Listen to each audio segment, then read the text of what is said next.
Movie के start में हमें लसमैन आर्म्स नामी अपार्टमेंट्स दिखाए जाते हैं। इन लग्जरी अपार्टमेंट्स में रेनोवेशन चल रही होती। यहाँ पर हमें एक लड़की जिसका नाम डेजी रेन होता है वो दिखाई जाती है, जो कि फ्रेश होने के बाद जब अपने रूम में आती है तो देखती है कि उसके रूम का लॉक ओपन है। जब वो लॉक को बंद करने के लिए आगे बढ़ती है तो वो देखती है कि एक आदमी बालकलावा पहने हुए उसकी तरफ आगे बढ़ता है। वो आदमी उस पर अटैक करता है और बहुत ही बेरहमी से उसे मार देता है। अगले सीन में हम एक कपल नील और स्टीवन को देखते हैं, जो कि अभी अभी नए रूम में शिफ्ट हुए हैं। प्रोफेशन के लिहाज से नील एक टीचर है, जबकि स्टीवन एक डॉक्टर। स्टीवन काम की वजह से मोस्टली घर से दूर रहता है। बिल्डिंग का मैनेजर इन्हें बिल्डिंग का विजिट करते हुए कुछ साइंस दिखाता है जो कि काफी सस्पिशियस होते हैं। नेल वो डिजाइन देखकर काफी क्यूरियस हो जाती है। लॉन्ड्री रूम में नेल एक ओल्ड मैन से मिलती है। वो उसे बताता है कि ये बिल्डिंग जिस आदमी ने बनाई थी वो मिस्टीरियसली कहीं गायब हो गया और जो वर्कर्स इस बिल्डिंग में काम कर रहे थे वो भी मर गए। इससे पहले कि नील उस आदमी से कुछ सवाल पूछती, वो आदमी वहाँ से चला जाता है। दिन गुजरते हैं और लसमैन आर्म्स नामी अपार्टमेंट्स में बहुत सस्पिशियस एक्टिविटीज होने लगती हैं। हर जगह से बहुत ही सस्पिशियस नॉइजेस सुनने को मिलती हैं, जो कि इंटरकॉम के जरिए सुनाई दी जा सकती हैं। एक दिन नेल फर्नीचर सेट कर रही होती है, जिसकी वजह से दीवार में एक होल बन जाता है। उस होल से उसे एक ट्रिंकलेट मिलता है जिसमें ह्यूमन टीथ होता है। जब स्टीवन उसे बिल्डिंग के मैनेजर को दिखाता है तो वो उसे बताता है कि ये टीथ यहाँ पर रहने वाले पुराने लोगों का हो सकता है, लेकिन नेल के मुताबिक वो ब्लैक मैजिक की वजह से वहाँ पर मौजूद हैं। रात के वक्त नेल कुछ आवाजें सुनकर उठती है जो कि उसके नेबर से आ रही होती हैं। उसकी नेबर एक आर्टिस्ट होती है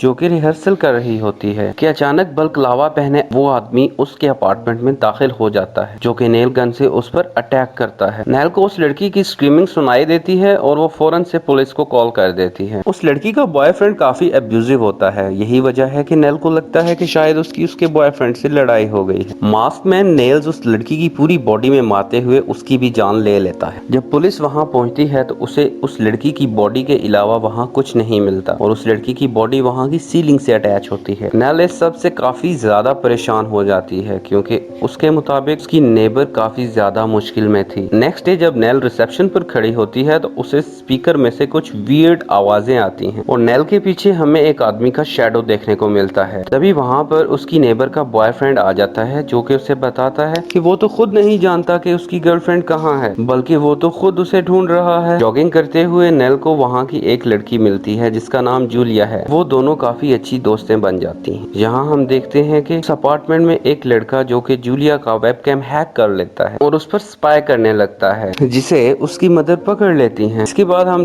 देखते हैं कि सीन चेंज होता है और वो मास किलर जूलिया पर अटैक कर देता है। वो मास किलर ड्रिल की मदद से उसके सर में होल करते हुए उसे भी मार देता है। नेक्स्ट डे नेल जब जॉगिंग करते हुए जूलिया को नहीं देखती तो वो उसके लिए वरीड हो जाती है। उसके बाद वो जूलिया की इन्वेस्टिगेशन स्टार्ट कर देती है और उसके अपार्टमेंट के बाहर आ जाती है। कोई भी दरवाजा ओपन नहीं करता। वहीं नेल उस टीनेजर लड़के के पेरेंट्स को आपस में बातें करते देखती है। वहाँ पर नेल को पता चलता है कि वो लड़का जूलिया पर स्पाई कर रहा था और वो फौरन उस लड़के के पास पहुँचती है, लेकिन नेल वहाँ से भी मायूस होकर निकलती है, क्योंकि वो लड़का उसे बताता है कि उसकी मदर ने उसे स्पाई करते हुए देख लिया था और तमाम रिकॉर्डिंग्स बंद कर दी थी। इसी दौरान नेल जैज से मिलती है, जो कि उसे बताता है कि वो रूम 504 में जूलिया को सर्च करे। जब नेल सर्च करती है तो उसे मालूम पड़ता है कि 504 नंबर वाला कोई भी रूम अपार्टमेंट में मौजूद ही नहीं, जबकि उसे ये भी रिवील होता है कि कोई भी ऐसा अपार्टमेंट यहाँ नहीं जिसका एंडिंग डिजिट 4 हो। ये चीज उसे और भी क्यूरियस कर देती है। नेल को किसी भी तरह अब ये मिस्ट्री सॉल्व करना थी, इसीलिए वो लॉस एंजलिस रिजर्वेशन सोसाइटी जाती है। वहाँ का एक एम्प्लॉय नेल को बताता है कि इस बिल्डिंग को बनाने वाला एक अकटलिस्ट था, जिसने इस बिल्डिंग को साइंस और मैजिक से बनाया है।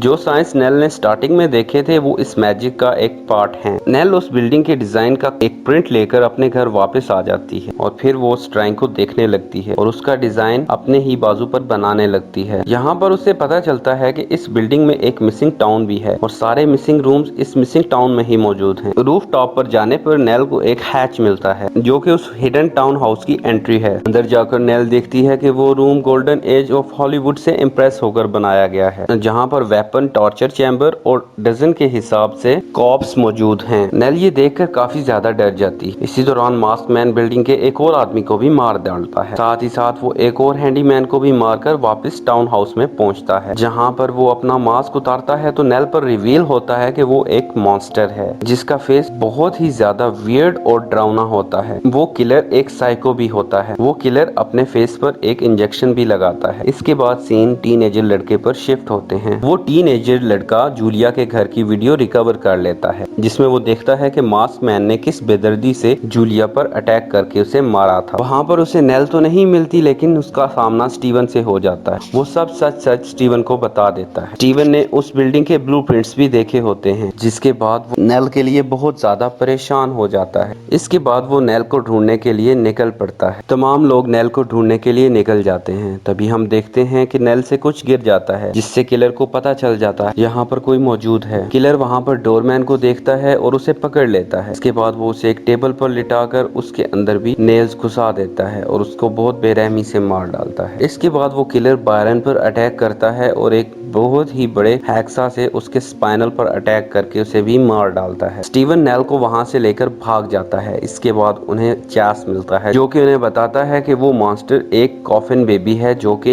एक डेड बॉडी से पैदा हुआ। वो उसे बताता है कि जब जैक की वाइफ की डेथ हुई थी और उसे दफनाया गया था तो ये बच्चा उसके वॉर्म से निकलकर बाहर आ गया था और खुद ही कब्र से बाहर निकल आया था। जैस उन्हें बताता है कि इसको जिंदा रहने के लिए कुछ लोगों को मरने की जरूरत है क्योंकि ये मौत से पैदा हुआ है। इतनी ही देर में कॉफिन बेबी वहां आ जाता है और जैस को भी मार डालता है और स्टीवन को जख्मी करके वो नेल को अपने साथ ले जाता है। इसके बाद वो नेल को टेबल पर लिटा देता है और अपना हैक्सा ऑन कर लेता है। लेकिन तभी हम देखते हैं कि स्टीवन वहां पर एंट्री करता है और कॉफिन बेबी पर अटैक करते हुए एक कबर्ड उस पर फेंक देता है। इतनी देर में वहां पर पुलिस आ जाती है और स्टीवन को मेडिकेशन के लिए हॉस्पिटल ले जाती है। हैरानी की बात तो ये होती है कि काफी देर सर्च करने के बावजूद पुलिस को कॉफिन बेबी वहां मिलता ही नहीं, क्योंकि कॉफिन बेबी पुलिस के आने से पहले ही वहां से भाग गया था। सीन्स नेल पर शिफ्ट होते हैं जो कि अपने अपार्टमेंट में होती है और कॉफिन बेबी विंडो को तोड़ते हुए उसके रूम में आ जाता है और फिर से वो नेल पर अटैक करने ही लगता है कि इस बार नेल के हाथ पर लगे हुए वो साइंस उसे प्रोटेक्ट कर लेते हैं, जिसकी वजह से वो नेल पर अटैक नहीं कर सकता। अभी वहां पर पुलिस आ जाती है और वो उस कॉफिन बेबी पर अटैक कर देती है, यानी कि शूट कर देती है। कॉफिन बेबी विंडो से नीचे गिर जाता है, मगर नीचे देखने पर फिर से उन्हें कॉफिन बेबी की बॉडी नहीं मिलती क्योंकि कॉफिन बेबी फिर वहां से भाग चुका होता है। अब हो सकता है कि कॉफिन बेबी यहाँ पर ब्लैक मैजिक यूज कर रहा हो क्योंकि वो जैक का ही बेबी था और जैक ब्लैक मैजिक पर बिलीव करता था। और यहीं पर इस मूवी का पार्ट 1 इस मिस्ट्री के साथ ही एंड हो जाता है।